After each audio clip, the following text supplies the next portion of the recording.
Hello friends, இன்னைக்கு நம்ம பண்டிகை நாட்கள்லாம் செய்யக்கூடிய சுண்டல் தாங்க எப்படி செய்யறதுன்னு பார்க்க போறோம். இது நார்மல் சுண்டல் மாதிரி இல்லாம ரொம்ப டிஃப்ரெண்டாகவும் நல்ல ஒரு டேஸ்டாகவும் கலர்ஃபுல்லாகவும் இருக்குங்க. ரொம்ப ஈஸியா வாங்க அதை எப்படி செய்யறதுன்னு பார்க்கலாம். ஃபர்ஸ்ட் சுண்டல் செய்யறதுக்கு நான் 1 கப் கருப்பு கொண்ட கடலையை நல்லா கழுவிட்டு நைட் ஃபுல்லா ஊற வச்சு எடுத்திருக்கேன். இப்போ இதை ஒரு குக்கருக்கு மாத்திக்கலாம்.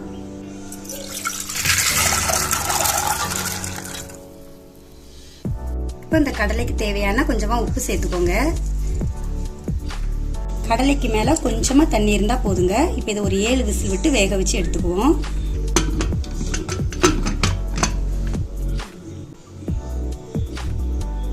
அவ்வளவுதாங்க, சுண்டல் நல்லாவே வெந்து வந்திருக்குது பாருங்க. இப்போ இதுக்கு ஒரு மசாலா ரெடி பண்ணிக்கலாம். ஒரு மிக்ஸி ஜார்ல ஒரு 3 ஸ்பூன் தேங்காய் துருவல் சேர்த்துக்கலாம். நீங்க கட் பண்ணி போடுறதா இருந்தா ஒரு அரைச்சல் தேங்காவை கட் பண்ணி போட்டுக்கோங்க. கூடவே ஒரு சின்ன துண்டு இஞ்சி 2ஆ கட் பண்ணிருக்கேன், அதையும் சேர்த்துக்கலாம். காரத்துக்கு 2 பச்சை மிளகாய், கொஞ்சமா கருவேப்பிலை, கொஞ்சமா மல்லி இலை. இப்போ இது எல்லாத்தையும் குறப்பா அரைச்சி எடுத்துக்குவோம். இந்த அளவுக்கு அரைச்சா போதுங்க, ரொம்ப ஃபைனா அரைக்க வேண்டாம். இப்போ இதை தாளிச்சிக்கலாம். இப்போ ஸ்டவ் ஆன் பண்ணி ஒரு கடாயை வச்சிருக்கேங்க. கொஞ்சமா எண்ணெய் சேர்த்துக்கலாம். நான் தேங்காய் தாங்க விடுறேன். எண்ணெய் நல்லாவே சூடாயிடுச்சுங்க. இப்போ இது கூட 1 ஸ்பூன் கடுகு உளுந்தம்பருப்பு, 1 ஸ்பூன் கடலைப்பருப்பு, கூடவே ஒரு கொத்து கருவேப்பிலை. இது லைட்டா வதக்கிக்கலாம். இப்போ இது கூடவே நம்ம அரைச்சி வச்ச மசாலாவையும் சேர்த்துக்கலாம்.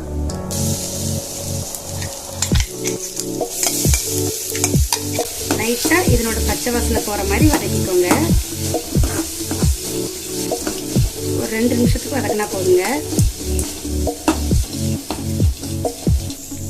மசாலா நல்லா வதங்கிட்டுங்க. இப்ப இது கூட நம்ம வேக வச்ச சுண்டலை சேர்த்துக்குவோம். இதை நல்லா மிக்ஸ் பண்ணி விட்டுக்கலாம்.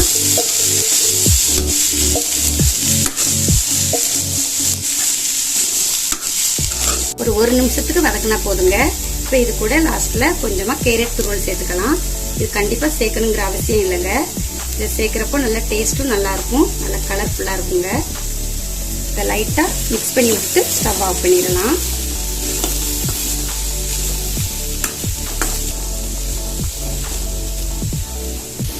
இது ஃபங்க்ஷன் டைம்ல பூஜைக்கு பிரசாதமா வச்சு கூட வழிபடலாங்க. நான் இன்னைக்கு விநாயகர் சதுர்த்திக்கு எங்க வீட்டுல இதை தாங்க செய்யறேன். நீங்களும் இந்த விநாயகர் சதுர்த்திக்கு இந்த சுண்டலை செஞ்சு உங்கள் வீட்டில் வழிபடுங்க. மற்ற நாட்களுமே ஈவினிங் டைம் ஸ்நாக்ஸாக கூட வச்சு இதை சாப்பிடலாங்க. அவ்வளோ அருமையாக இருக்கும், உடம்புக்குமே ரொம்ப ரொம்ப நல்லது, ஹெல்த்தான ஒரு ஃபுட்டு. இதே மாதிரி நிறைய வீடியோஸ் பார்க்கணுன்னா நம்ம சேனலை சப்ஸ்கிரைப் பண்ணிக்கோங்க. நன்றி.